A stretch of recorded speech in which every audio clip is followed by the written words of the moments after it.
I greet all our viewers and all our listeners, and also I greet Jorij Abraham, the chairman of the E-commerce Foundation, our keynote speaker for the Visegrad conference. Hi, Jorij. Hi, it's a pleasure to be here. Thank you. Yes, it is also a very pleasure to welcome you in Visegrad because you were the most popular speaker last time. So we are really happy to have you on board again. I now just would like to ask you some changes you have had. Probably you haven't changed the working area of e-commerce, I think. You are still in there.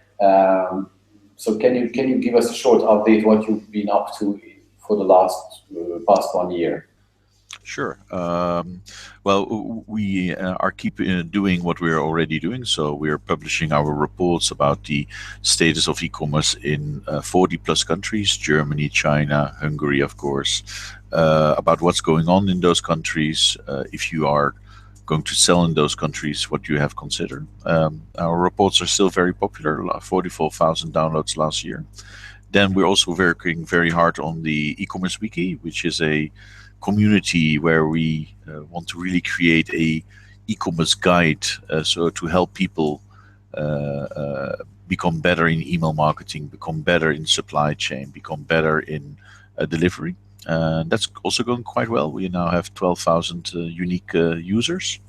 And the latest projects we're currently working on is the global e-commerce trust mark. I mean, most countries have a e-commerce trust mark, and we want to build on that and together with all these countries create also a global trust mark. That's where we're working on. Yes, that's a very interesting project, all of these three.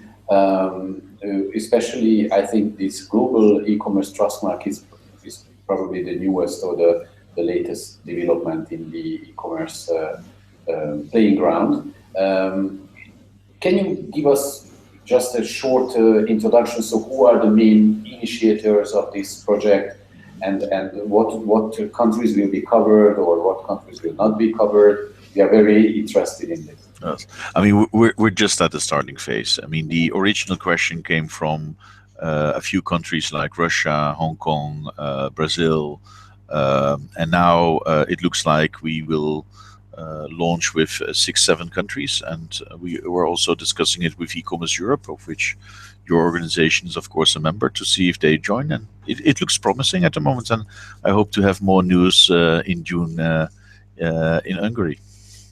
Definitely, I think I will ask the question. If you maybe somehow forget it in the presentation, I definitely will ask the question. And let's get closer to your Visegrad presentation. Just as a teaser, not as a spoiler, what are the main points? What will you focus on?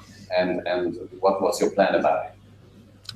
Well, I mean, last year I had the honor to present in Visegrad, and I mean, there's of course a lot going on, and a lot of retailers are struggling with their proposition. How can I remain successful? And to help retailers, we did a study among the top 100 global retail and brands on how they set up their proposition. So how do they manage their pricing strategy? How do they manage their distribution strategy? To learn which strategic choices are making them successful and which ones have proven not to help them make successful. That's the results of that study I love to present in Visegrad. That really sounds very interesting, and I think our audience is really looking forward to it. So I think finally, all I can say is that we can hardly wait for the Visegrad event and for your presentation to start it. It will put it on the right track. We will also have Alibaba presenting and also PayPal, which is a very brand new member of our organization. So I will say goodbye. Goodbye, and thank you for having me again. Okay, bye-bye. Bye, Jorij.